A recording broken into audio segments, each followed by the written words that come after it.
Welcome to Manage Self, Lead Others podcast. I'm your host, Nina Sunday. And this week I have a bonus episode for you from Dr. Gary McGrath's podcast, Leading from the Front, where he interviews one of my recent guests, Siimon Reynolds, on leadership. It was episode 46 of my podcast, Manage Self, Lead Others, where Siimon and I spoke about super productivity based on his book, Win Fast. In addition, Dr. McGrath was also a guest on Manage Self, Lead Others on the topic, Are You a Bad Boss? Now it's over to Dr. Gary McGrath to introduce Siimon Reynolds. Happy listening. I'm Dr. Gary, making good bosses into great leaders with compassionate accountability. And welcome again to Leading from the Front, where leadership is a responsibility, not a position. Today's guest is one of the world's leading business mentors, and this business mentor has built numerous successful businesses and created and built 5 multi-million-dollar businesses in a row. Building a multi-million-dollar business puts you in the top 1% by itself, and this guest has done it 5 times. One such business started with 2 people, and over 8 years later employed over 6,000 people in 14 countries. This group comprised 54 companies and was valued on the stock exchange at over $500 million. From 2008 to 2011, he was chair of OMG, which is Australia's largest group of websites running over 31,000 sites. So he knows something about websites, technology, and marketing. Prior, he founded several highly successful ad agencies, winning Advertising Agency of the Year twice, as well as over 50 industry awards, which included TV Commercial of the Year, Magazine Ad of the Year, Newspaper Ad of the Year, and the Grand Prix at Cannes. I guess you could say we're about to talk to the Don Draper of Australia. Well, that's a reference to Mad Men for those of you that don't know the show. His recent book, Why People Fail, reached #1 on the Australian bestseller list in both the business and self-improvement categories. It won the silver medal at the 2012 U.S. Axiom Business Book Awards and was a finalist at the CEO Read Business Book Awards. He's been featured on 60 Minutes, Today, A Current Affair, Bloomberg, and hundreds of print and radio interviews. Currently, he mentors entrepreneurs and CEOs from all over the world, from his home in Los Angeles and Sydney. I already mentioned this. I'm assuming that's Sydney, Australia, not Sydney, Florida. So please welcome today, Mr. Siimon Reynolds. How you doing, Siimon? I'm doing great, and that was an incredible introduction. I hope I live up to half of it. Well, you don't have to live up to much when you've got the credentials like you have. I'm really interested, and I'm going to guess if you grew 5 companies to multi-million dollars, that you started at a young age. So let's give some background and talk about how you got into this entrepreneurial thing that you've been doing for years and then getting into business mentoring. What's your path? Yeah, sure. So I started out in advertising, and I was very fortunate to become a creative director of an ad agency called Grey in Sydney, which is all around the world, but is the Sydney branch of it, at 21 years of age. And that all made the news, and that was all very exciting until I got sacked a year and a half later. And to this very day, I do not know why I got sacked. I'm sure I deserved it in some way, but it was a complete surprise to me. And you know, it was done by phone. It was terrible leadership. Done by phone, no valid reason given, all that kind of, you know, classic bad leadership. But there I was at age, by then, and I just turned 23. I'd hit 23. No one would give me a job as a creative director because they assumed, having been, you know, sacked so publicly, that I must be terrible. And the only way of getting a job as a creative director was to open my own ad agency. And so I did that with 2 partners, and we were all, you know, full of optimism like you are when you open a business. The only problem was we opened the business 1 week before the 1987 stock market crash. Oh, wow. Good timing. Yeah, beautiful, beautiful. And I got to tell you, the first thing people cut is their advertising budget when times are tough. And so that's how we started out. And we eventually built that agency and then opened up in New York 2 or 3 years later, and actually had Donald Trump as a client when he was actually doing building developments. We had 2 of his apartment blocks and a few other clients there, and we went on from there. So why advertising? At 21 years old, you get into this large advertising firm. Did you just fall into it? Is it something you wanted to do your whole life? I mean, how did you get there? Well, I think there were two drivers of it. The first was that I used to watch Bewitched. You remember that Oh, show yeah. when I was growing up? Elizabeth, what was her name? Montgomery. Yeah, there you go. Yeah, okay. yeah. Yeah, we're showing our age, Simon. Exactly. I know, frightening. Everybody else is going, what the hell is this they're talking about? And it was this show for all the younger people. It was this show that was big in the 70s where Darren was an advertising executive. That's right. And it looked so cool. You know, he's showing ads and coming up with ideas, and his wife was a witch, and it was wonderful. And I'd watch this each afternoon, and that was my introduction to advertising. I thought that'd be great. And then fast forward, when I was about 16 or 17, I hated school. I wanted to leave school. In fact, I tried to leave. My mum wouldn't let me. And when it came to careers, my main want was not to go to university because that meant more school. So I looked at careers where you could make money without going to university, and I came up with stockbroking, real estate, and advertising. And so I chose advertising and started from there. So it's funny how we choose careers sometimes to avoid something else, right? It's not necessarily moving towards something as it is moving away from things that we might not want, but that's human nature, right? I'm going to back up for a second because as you said, you got sacked. For those of you that don't understand Australian, that means he got fired. And I'm sorry. No, that's all right. I think people understand the vernacular well enough. I've been sacked a few times. I say that I chose to leave voluntarily as they were firing me. But anyway, let's go back to that for a second, because in reflection, when you look back on that 18 months, I'm sure you learned a lot. What did you finally figure out was the cause? And we all know there's a reason that they let you go. What do you think that reason was? Right, wrong, or indifferent, whether you were able to figure it out for real or not, what do you think the reason was? Well, yeah, it's a great question. And I tried to contact the guy only in the last couple of years, and he died. And the purpose was not to blame him at all, because obviously I've got over it. It was to thank him for the opportunity, but also to ask. Sure. And you know, why did it happen? I'm cool with it happening, but why did it happen? And unfortunately, he died prior to me being able to get through to him. So look, I think it was two reasons. The first is, at that age, you don't really know what you're doing when it comes to leadership, you know. And so I'm 21.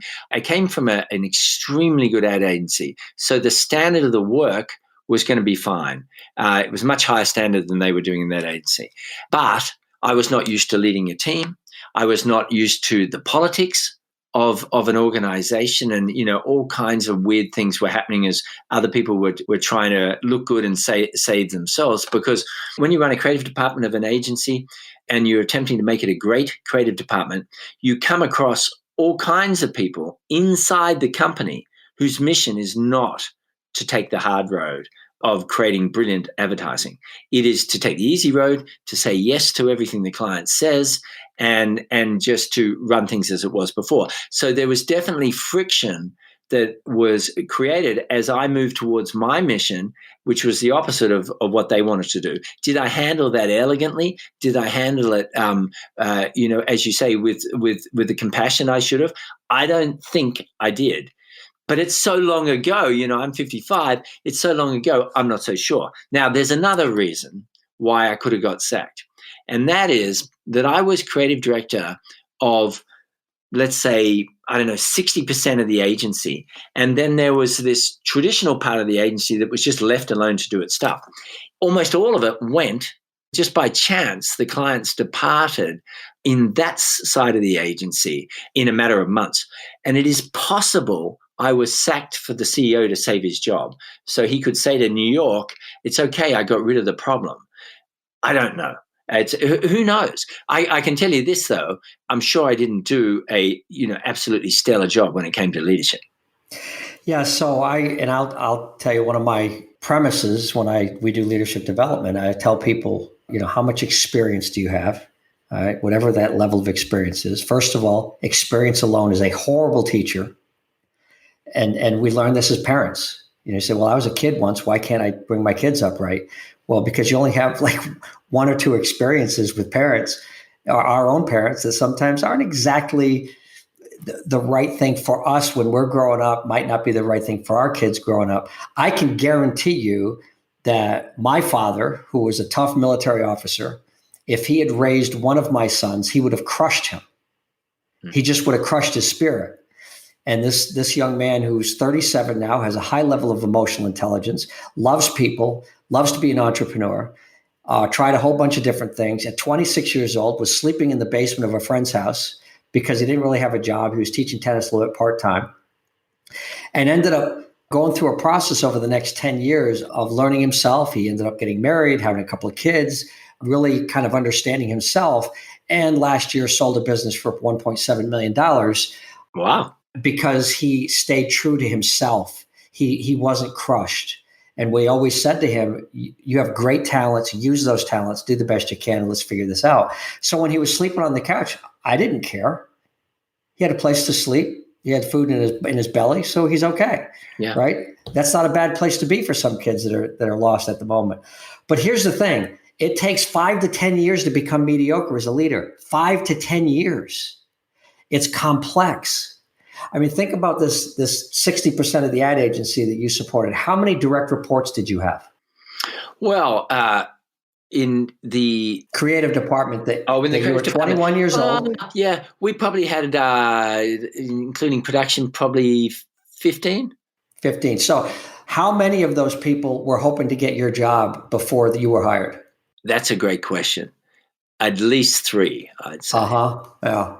So do you think that in that situation with this young 21-year-old whippersnapper, as we say in the US, that they want to sit there and see this guy succeed, who walked in and basically they're sitting there thinking they took my job? Yeah. And that's the politics and the psychology of it. And my guess is you walked in so excited about this opportunity that did not even cross your mind.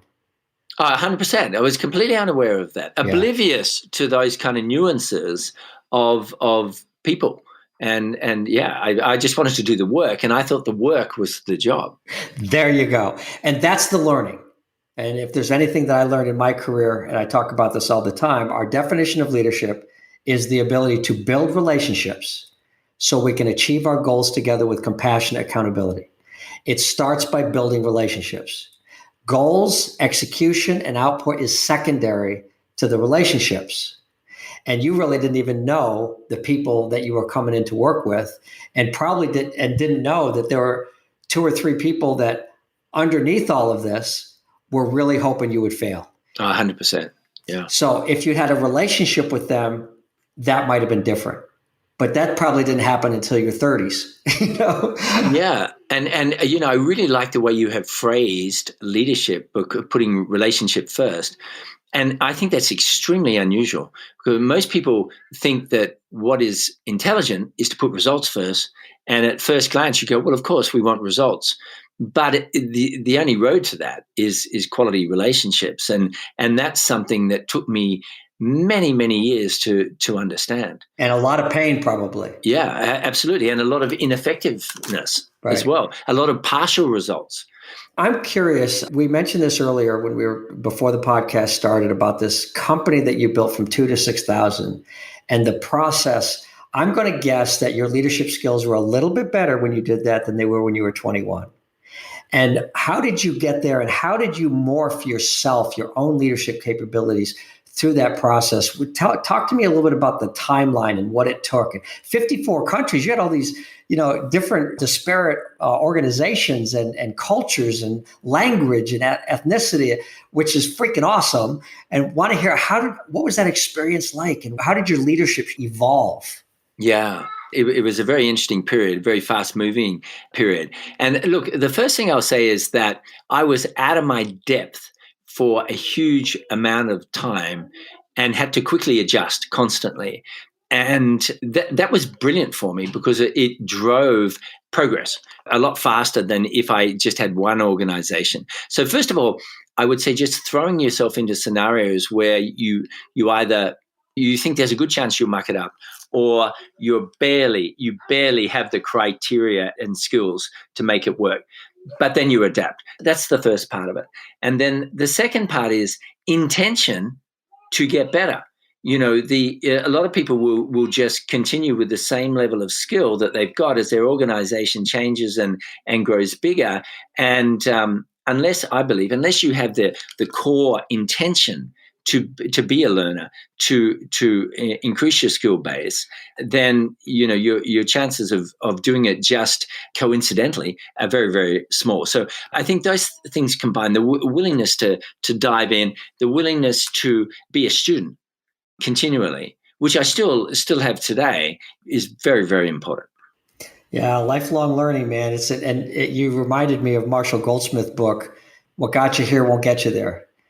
And the coaching that you do as a mentor now with business leaders, it's I'm sure in some way, shape, or form, you're reminding them of that adaptation. And what got you here, what has allowed you to be successful to this point, will not be enough for you to be successful over the next 2, 3, or 4, 5 years. That you have to constantly be developing and getting better. And that's what you're saying. Absolutely. And I think that the strange thing is that if everything will be all right if you just keep wanting to get better. Mm-hmm. If you work in a methodical way to get better, then in the end, as long as you've got a modicum of intelligence, you're going to solve it. It's when people believe that they're good enough that they get into trouble, I think. So let's dig into that for just a second, because what you just said is a real key to really effective leadership. Because when we look at the opposite, I want people to hear what's the opposite in the relationship when you have a boss that's unwilling to be flexible and adjust, unwilling to grow, unwilling to learn. And when people ask me what I do, Simon, I always say, well, ask me what I do. And I say, okay, what do you do? I say, well, you ever had a bad boss? And most people have had a bad boss. I tell them I get rid of them. That's my mission in life, is to get rid of bad bosses. I say it's to make good bosses into great leaders with compassion and accountability, but my underlying goal is to get rid of bad bosses. Try to make them good and great, but if we can't, let's get them out and put them in an individual contributor's position. And a lot of them are exactly what you're saying. What's the impact on the followers when the boss is unwilling to grow, learn, and get better? Ready to launch a career and future you can be proud of? Welcome to Merrill, where an industry-leading advisor training program will help you get licensed. And with lead gen support from Bank of America's vast customer base, you'll get the referrals you need to establish your own practice. It's time to see your career charge forward with Merrill. Apply now at careers.bankofamerica.com. Copyright 2024 Bank of America Corporation.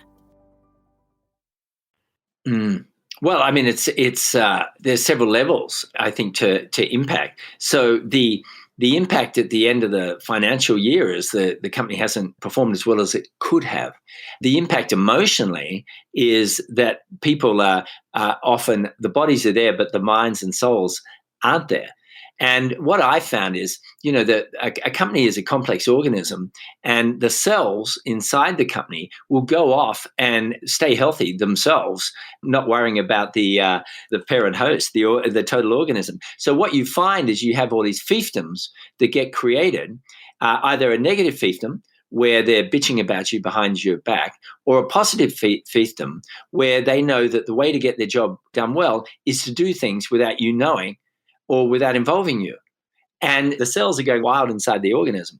That's what happens. And when all the arrows aren't pointing the same way, then we get a poor result. Yeah. In a lot of ways, the cliches that I've often used is when people get to that point, they go into business for themselves, which is what you're saying, right? Yeah. Because they have to protect themselves. We have a protectionist mentality as human beings. So we're going to protect our income, protect our departments. And like what you were saying, when you have bad results, what popped into my head as soon as you said that, when the CEO looks at the bad results, the first thing that kind of a CEO does is start to figure out who to blame. Who's to blame for this? Yeah. And like you started off, you said one of the things that you thought that the challenges that the ad agency had when you were 21, 22 years old is the CEO fired you to save his own job. And that's absolutely a political possibility. Whether it's true or not, we don't know, but it's absolutely a political possibility. There's also, I'm going to guess, a lot that was going on behind the scenes politically that you didn't know about, being inexperienced politically and relationally, that the CEO was talking to people in that department, seeing how things were going. You might have been getting decent results here, there, or everywhere, but a lot of discontent that you may not have even known about. Oh, absolutely. And I didn't have the leadership skills at 21 and 22 to even inquire with any depth as to what they were feeling. I was taking their face value conversation with me as being truth. Yeah. And fast forward to now, where I've got a little more leadership ability just because and gray hair. Yeah. So right, and it can't be cut because we're in the COVID world. That's right. Yeah. So I look at it now and I think at the heart of those problems in an organization is not valuing frank conversation from the top. So if you can create a culture where it's safe to speak your mind, then all kinds of, not with maliciousness, but with clarity, then so much, not all, but so much of politics is eradicated, and so much of slowness of people working together is sped up. And just before this, and I want to throw it over to you, Gary, you told an amazing story about the space shuttle, which was a perfect example of this. Yeah. So take us through that. Okay, well, one of the purposes of our podcast is to help people learn leadership skills because it's a responsibility, not a position, which means they have to have the skills to be able to have a voice to speak up when they know things need to be spoken. And like you said, to have the courage to speak up, to have those tough conversations. As the story goes with the Challengers, there was a very brilliant engineer that was on the Challenger NASA staff. People knew that the O-rings on the Challenger booster rockets had a problem in freezing weather, and it could cause them to bypass the flexibility of the O-ring and cause catastrophic failure, which is exactly what happened.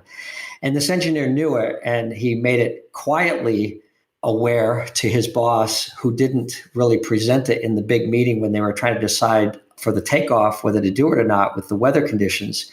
And they decided to go ahead, and this engineer did not speak up in that meeting.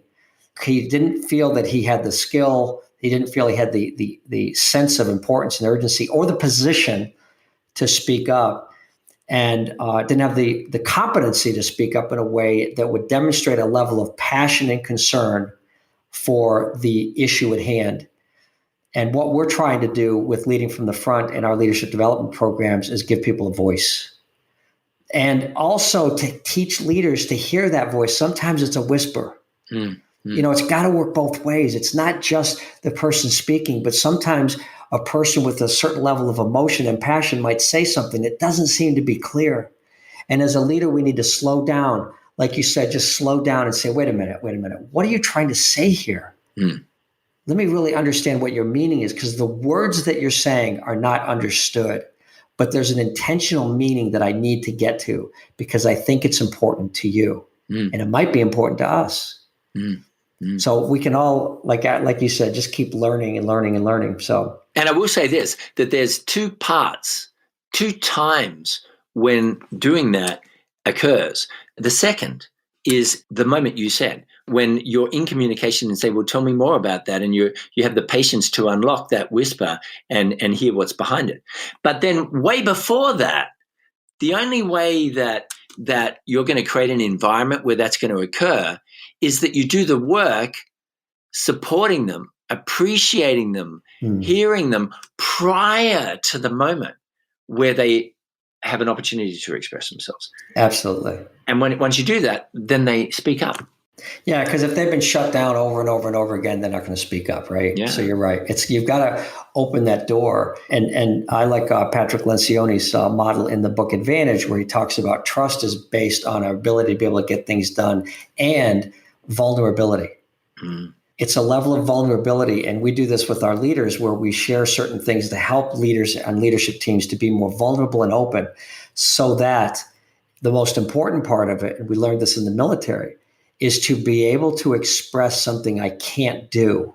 Is a lot of power in being able to openly say, you know what, Simon, I'm not good at this. You're asking me to do this, and I'm not good at this. You asked me to do this. There's a high probability we're going to fail. I really think Nancy over there, she'd be great with this. Let's ask her to do it. She's stronger at this on this team. And maybe I can take some of her stuff off because I'm good at some of the things she's not good at. And now we're open and vulnerable enough and modest and humble enough to know, like you said, be a lifelong learner. These are the things I learned that I'm really good at. These are the things I really suck at. Don't give those to me. But it's having the vulnerability and the open conversation, the courageous conversation to be able to express that and admit, I'm not good at that. And a lot of people have a real challenge with being able to admit that. They think they're supposed to be good at everything. Oh, yeah. And we're living a complete facade, Totally. At work where we're pretending we've got this mask and everybody else is wearing their mask and no one's acknowledging that we've got masks on and we're behaving as if there are no masks. And so that leads to inauthentic conversation on both sides and hiding weakness, as you say. Yeah, so we actually take people through exercises on leadership teams to break that down. There's exercises that we do. So let me ask you about your book, because I think this is a great segue into this, Why People Fail, your new book that, well, I don't know how new it is. It's been out for a couple of years, but it's an interesting book. I find the title and the study of why people fail fascinating. And I think it's something as a leader that it's the culmination, I'm sure, of a lot of things that you've learned as a leader. And then how you've used that to overcome failure at times. Talk a little bit about your book. What's the premise of it? What's the theme? And how could that help me? Yeah, well, look, it's a very interesting area. And, I wrote that book a few years ago. My brand new book is called Win Fast, and that's on how to achieve quickly. But on why people fail, there were so many books on success. I thought, well, why aren't there any books on failure? Because for the typical person, failure is most of the experience. Let us say, I would like to earn this amount, or I would like to build a company, or I would like to reach this level in a corporation. It takes years and years and years to achieve that. So most of the time we're failing to achieve that. Most of the time for the ambitious person, most of their experience is either minor or major failures on the way to the top. And so I thought, well, we need to explore that. But people don't want to talk about failure. They don't want to discuss it. And that's crazy, because we need to become intimate with failure so that we can minimize it. And the book is about a whole lot of ways that cause ways of behaving that cause failure. Yeah. And I remember coming across a study years ago where they asked people to describe, and they separated between pessimists and optimists. That's just the way they categorize these two groups, describe horrible failures or things that happen in their lives. And they categorized the pessimists that would describe these stories that were really, really challenging stories, from health issues to loss of jobs to everything. And the optimists would tell the same stories, but they would always add at the end what they learned from it. The pessimists would, the way they described, they just categorize in these two groups, but we could talk about this being a fixed and a growth mindset in the mindset area by Carol Dweck and say, fixed mindset, this is what happened, it sucked. But the growth mindset, this is what happened. And you know what I learned? I learned that I'm going to build relationships, or I'm going to be more empathetic, or I'm going to learn this skill, or I'm going to be, watch the finances better. What did you learn from it? And failure isn't the problem.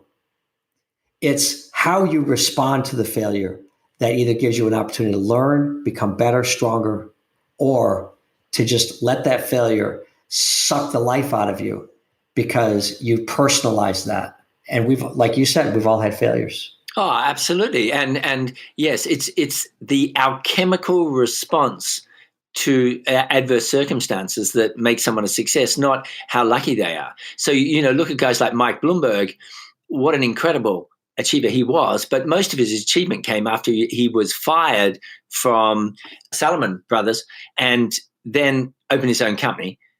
And from then became a billionaire, and from then became one of the best mayors of New York. Just like you, Simon, you got fired and you started your own ad firm and you built up 5 companies, and there you go. You and Mike Bloomberg. Well, look, I think we've just found the secret. We just got to get fired more often. There you go. So listen, you mentioned your second book, your most recent book, Win Fast. Talk a little bit about that. And how does that relate to all the stuff that we've been talking about in leadership? Okay, so win fast is really, as the name kind of hints at, it's how do we make change happen quickly? Now, you and I know that there's all kinds of change that takes time to do, but we can be more productive very fast. We can increase our rate of achievement very fast. We can increase our ability to relate to people very fast.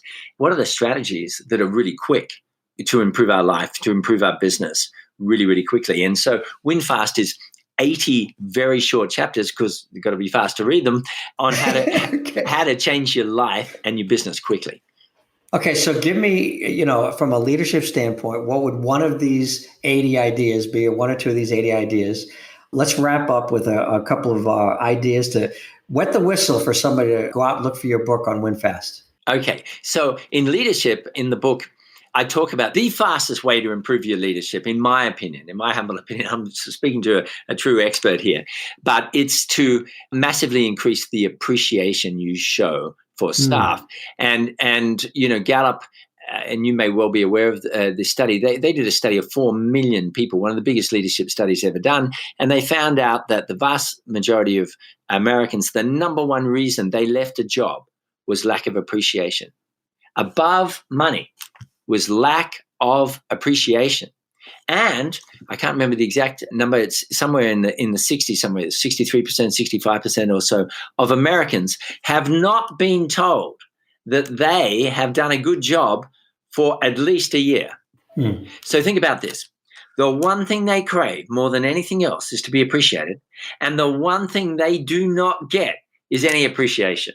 Yeah. Now, if that doesn't create disastrous results, I don't know what will. So you can change this very, very quickly, and you can just follow the Gallup formula, which is in the workplace, say 3 positive, appreciative things for every 1 negative thing you do as a leader. And in the home life, and it's just an enormous study, in the home life, you need to say 4 positive things for every 1 negative thing you say. And there was a brilliant research study by Dr. John Gottman. In fact, it's probably in the top handful of most amazing research studies I've ever read. And Gottman is a globally renowned relationship expert, and he got, I think it was either 700 or 800 newlyweds, and he interviewed them together, 2 by 2 by 2, for 15 minutes each, and recorded the interview. And then he came back 10 years later and to look whether they're still married. And he had over 90% accuracy in predicting who'd be together and who wouldn't, spending 15 minutes with them. Wow. And what was he looking for? The amount of appreciation and they were showing to the other people when he asked particular questions about their life. So that's the first thing I do. And that's one of the things in Win Fast that I suggest people do to transform not just their company, but their entire personal lives as well. Well, I love that. In fact, it ties in with a lot of things. Our leadership program in Step 5, Building Relationships, we have the 4 A's of first, acknowledgement, just saying, hey, Simon, how you doing? And just saying the person's name, all right? And I tell this story all the time. I go to a bar, I sit and have a beer. If I want to get the bartender's attention and I'm going, hey, can I, and it's noisy, nothing. But if I know his name or her name, I say, hey, Simon, can I get another beer? Their head will turn around just like that. So the first thing is just acknowledging they're a human being. They have a name. The next thing is appreciation. It's saying thank you. 2 words, thank you. And of course, we want to say thank you for exactly what they did. But I used to create these little 3x5 cards and hand them out to people that work with me and try to give out 3 to 5 of them a week. And I'd walk around and I'd write down on the back of it their name and why I thought they did a good job with something. And I told them this is part of it's appreciation, but it's part of our performance review program, because at the end of the year, as the manager, I'm supposed to tell you all the bad things you do. You bring these into the meeting and you can say, well, these are all the good things you told me. Remind me, and I'll put them into your performance review. Yeah. So you show appreciation. It's beautiful. So the 4 A's is attention, appreciation, affection. And of course, with COVID today, the affection is an air high five. But humans need human contact. That's why we shake hands when we finish a deal. It's why with our family members, we give hugs. We need hugs. So find somebody safe to give hugs to. And at work, It's high fives and it's handshakes and, whatever is appropriate. But we need that contact. It's affection. Yeah. And finally, it's acceptance. It's being able to know and understand you as a human being and accept you is what creates trust and us wanting to work together. So we have the 4 A's, and appreciation is one of them. And I love that one. So people need to get your book, Win Fast, and learn the other 79, because if they're that good, they need to know what the other 79 are. Yeah, thanks. And I like your affection one. You do not hear that much in the corporate world. And I think it's really true. And a lot of people would be listening and saying, affection, that's all kind of soft stuff. But some of the greatest leaders in business have been excellent at affection. And what comes to who comes to mind is Alan Mulally, who did the extraordinary turnaround of Ford during the crash of 2008. And most people had given Ford up for dead. They were losing, I think it was, billions and billions of dollars a year. And he came in, had never run a car company, but he was famous in Ford for his affection. And he used to literally say to people, "Hey, I'm a hugger," and he'd hug them. And they'd never seen this at Ford, that a leader would do this. And it began to, yes, it's only a hug, but it began to unlock openness, which was obviously so crucial to Ford's turnaround. Well, Simon, I think that that's where we need to end this, is with a virtual hug. And someday, maybe we can actually have a real hug. I get out to Los Angeles and the West Coast on occasion. I have a son that lives in San Diego, so I do get out there. That'd be awesome. And would love to have a real hug from Siimon Reynolds, today's guest, the mentor of business leaders, is I think what we're going to call him now, having run and built 5 companies. Siimon, it's been a real pleasure. An absolute delight, Gary. Really appreciate it.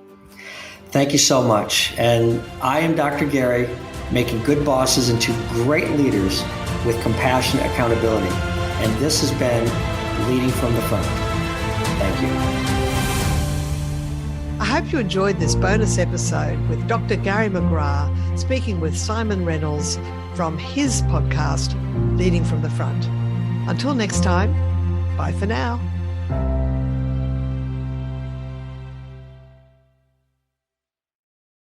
This podcast is a part of the C-Suite Radio Network. For more top business podcasts, visit c-suiteradio.com.